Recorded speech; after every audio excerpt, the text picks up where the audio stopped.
As a child of the late 90s, one of the things I find myself craving is the calm ease of a good 3D platformer. Growing up with titles like Spyro and Jak left a fairly notable impression on me, but it's a genre that I feel struggled to keep up with the times as the console generations marched on.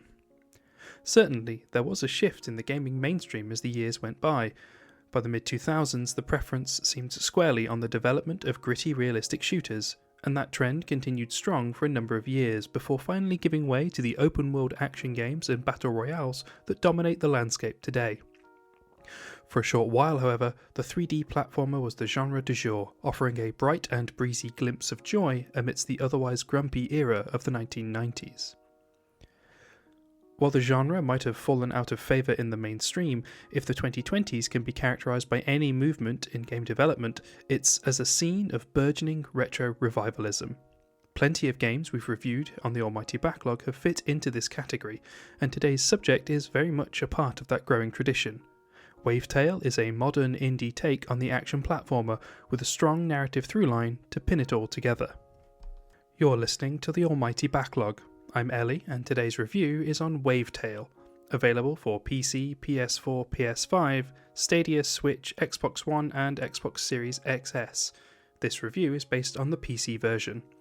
Originally released in November of 2021, developed and published by Thunderful.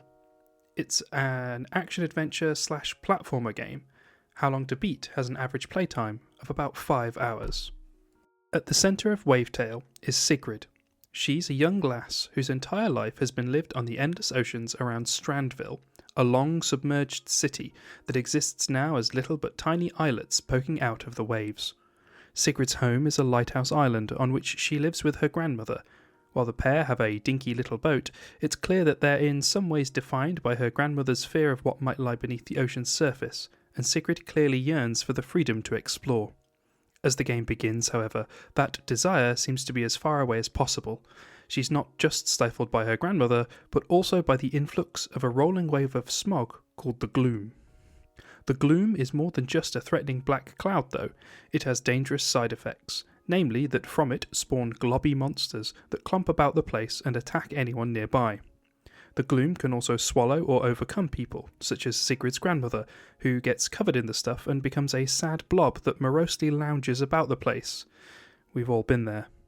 Sigrid, armed only with her trusty net, sets off to clear her island, which she primarily achieves by giving the Gloom monsters a good sharp smack about the face. The same method, thankfully, also frees her grandmother from her situation. It doesn't quite solve the wider problem, mind, which begins with the need to fix their lighthouse. That's also not the most arduous task, though. Hanging around the island are sparks, little balls of electricity that Sigrid can sweep up in her net and then deposit into their power bank at the base of the lighthouse. The light shines brightly, pushing the Gloom back. What it really shows, though, is the extent of the problem. Sigrid and her grandmother might have saved themselves, but they're essentially marooned amidst a sea of grim, impassable clouds of gloom. There are sparks on nearby islets, but with no way to reach them, things look grim. That's when Wavetale's main mechanic rears its head.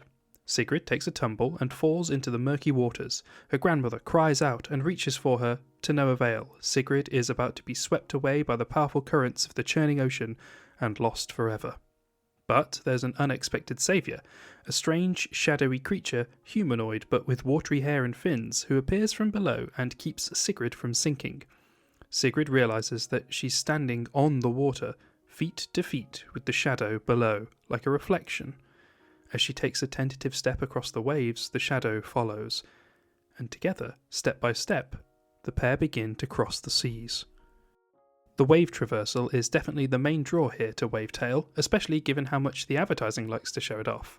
That makes sense. It's undeniably cool, especially as Sigrid begins to slide and surf across the surface of the water, zooming across the waves as her shadow propels the pair of them at speed. It's not just surfing, though. While on the water, Sigrid can crouch to power up a massive jump. She can use water streams to grind through ancient pipes, and even has a limited glide thanks to her net tool. Her net also doubles as a grappling hook, extending out to reach grab points, allowing her to ascend to the peaks of Strandville rapidly. It also attaches to launchers that fire Sigrid out across the waves for a massive speed boost. Watching Sigrid twist into graceful dives from high above or catapult out from beneath the water as you careen across the sea frankly never gets old. If you only play Wavetale for one thing, it's the movement. It's balletic in motion. Not quite Spider-Man levels of free-flowing traversal, but given it didn't have a AAA budget behind it, it's bloody close. It's a shame the same can't be said of the combat, which is pretty limp.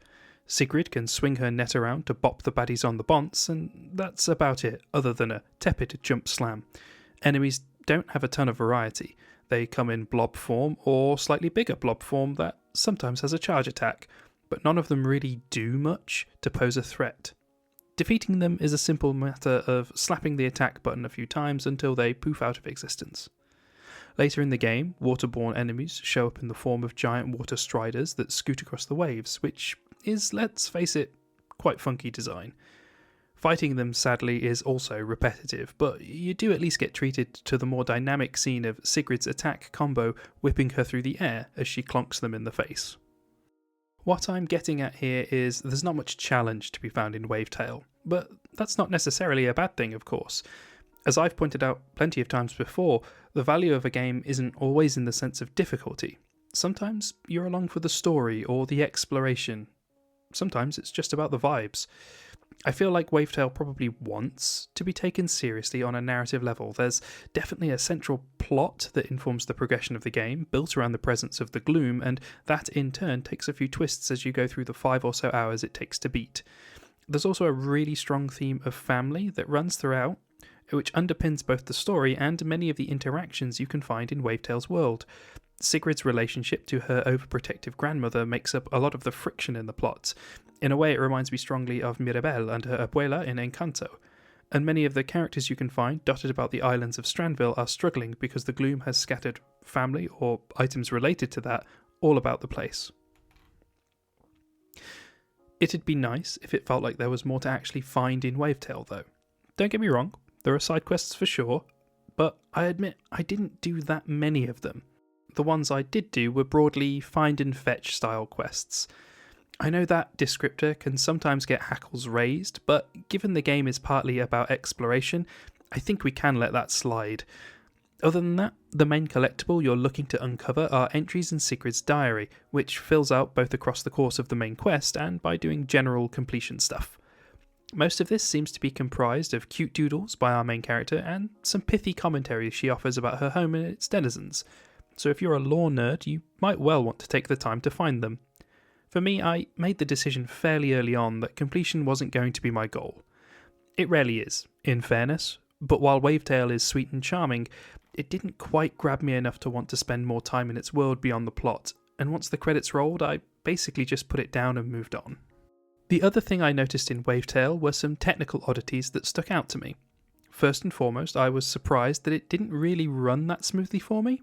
It wasn't especially choppy or anything, well, apart from the waves, but the frame rate definitely took some dips that I hadn't reckoned on seeing. My PC isn't state of the art, but it doesn't tend to have too many problems with the games I choose to run, and definitely not often with indie games. Still, I'm comparatively new to PC gaming, so I don't think I could say with any great confidence whether this was down to me biting off a little more than I could chew, or that Wavetale had some sort of issue going on under the hood. I feel it still warrants a mention though. What definitely wasn't down to my PC was the weird way some of the boats acted during the game. Now, I don't profess to have any knowledge of game creation, and I can't speak to the difficulties of making a video game in the slightest.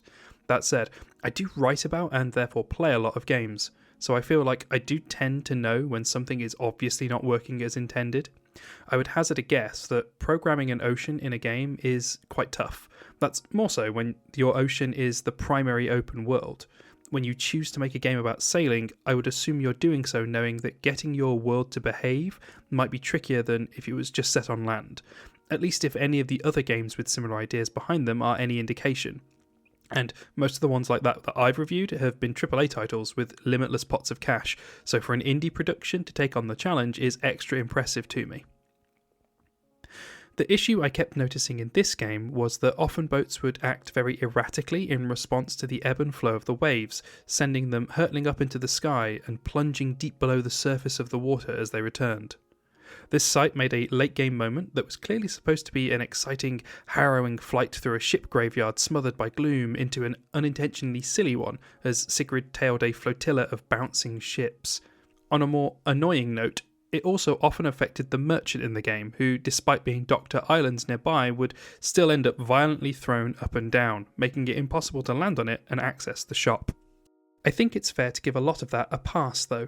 Wavetale's an indie game after all. It's not made on an infinite budget, and it's clearly been created with a lot of heart and love, trying to build something different and unique. I've got a lot of time for that. Even if a game doesn't entirely gel with me, I always want to try them and then to shout them out, because gassing up the independent game development industry frankly is the way forward. Wavetale is at times a bit janky, with some inelegant combat, and it relies a lot on you wanting to keep playing after the end to explore its world for completion. However, it's also absolutely beautiful in myriad ways. Aesthetically, it's gorgeous, obviously, but it's also built around a fantastic artistic movement system and heartwarming, important themes of family. It's a lovely game that makes for a very pleasant way to spend an afternoon gaming. The final score for Wavetale is 4 out of 7. Good. Sure, maybe something doesn't quite work, but at least it has heart, or a spark of excitement, that makes it worthwhile despite the faults. Definitely worth a go, if you can at least find it on sale. This has been Ellie on the Almighty Backlog. You can support this project by reading the review over on thealmightybacklog.wordpress.com, or by listening to the pod review hosted on SoundCloud and YouTube. Please feel free to follow me over on Mastodon, Blue Sky and or Backlogged by following the links on the website. If you'd like to support the show financially, you can do so by donating via PayPal to thealmightybacklog@gmail.com or by hitting the donate button on the blog. Thanks for listening.